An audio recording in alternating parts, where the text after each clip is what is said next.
For 15 years, she never spoke a word, until her silence became her greatest weapon. For 15 years, in the grand halls of the sprawling Greystone estate, Elena lived in silence. She was the wife of Arthur Blackwell, a billionaire whose name was whispered in boardrooms and printed on skyscrapers. To the world, they were the perfect power couple. But inside those walls, Elena was a ghost. She hadn't always been silent. Once, her laughter echoed through the halls. But Arthur didn't like laughter, or opinions, or questions. The day they married, Arthur made her one promise: "You'll never need to say a word. I'll handle everything." And he did. Every conversation, every bank account, every decision, right down to the clothes she wore and the guests she greeted with her rehearsed smile. Silence wasn't just expected, it was demanded. But what Arthur never realized was that silence doesn't mean surrender. Sometimes, silence is strategy. Over the years, Arthur's confidence grew, believing his wife was nothing more than a shadow, decoration at charity galas, a silent passenger at business dinners. But Elena saw everything. She noticed the secret phone calls at midnight, the documents locked away in his study, the sudden disappearances that left her dining alone at tables set for two. Arthur was powerful, but his arrogance made him sloppy.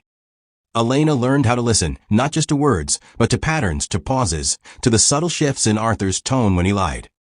Piece by piece, she built a silent map of his empire's darkest secrets. The offshore accounts, the hidden affairs, the bribes that built his fortune. And she wasn't the only one watching. On their 15th wedding anniversary, Arthur threw a lavish party, not for Elena, but for himself. A celebration of his power, his wealth, his legacy.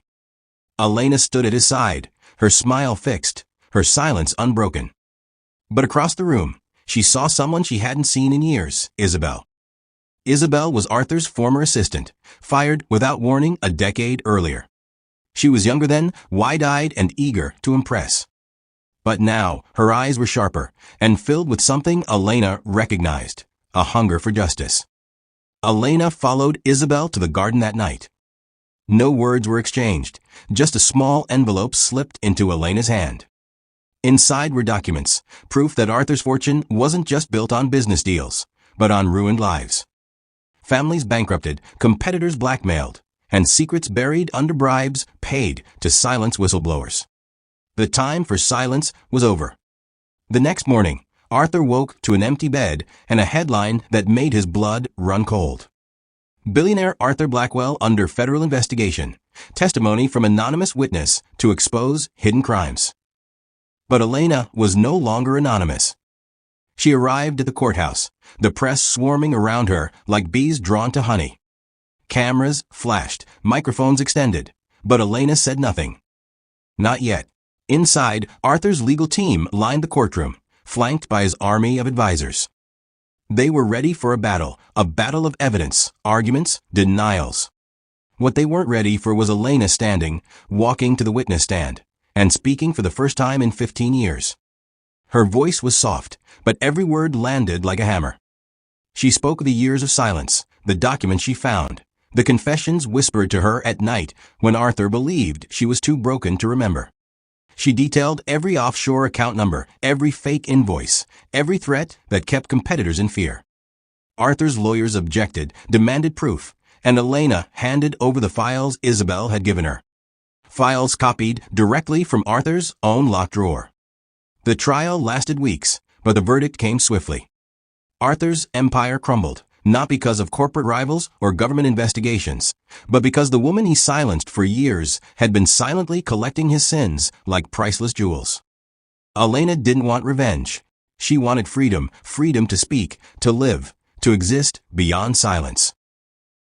And with Arthur behind bars, she stood at the gates of Greystone Estate one last time, the press clamoring for a statement. She gave them only one sentence, the same words Arthur had used to silence her on their wedding day. "You'll never need to say a word." Then she smiled, turned, and walked away, leaving silence behind forever. Moral of the story: never mistake silence for weakness. Sometimes, silence is the sound of patience sharpening its sword. At the unseen edges, every silence hides a story, and every story reveals a truth. If you crave stories where secrets unravel and justice finds a voice, subscribe now. Your next revelation is just one video away.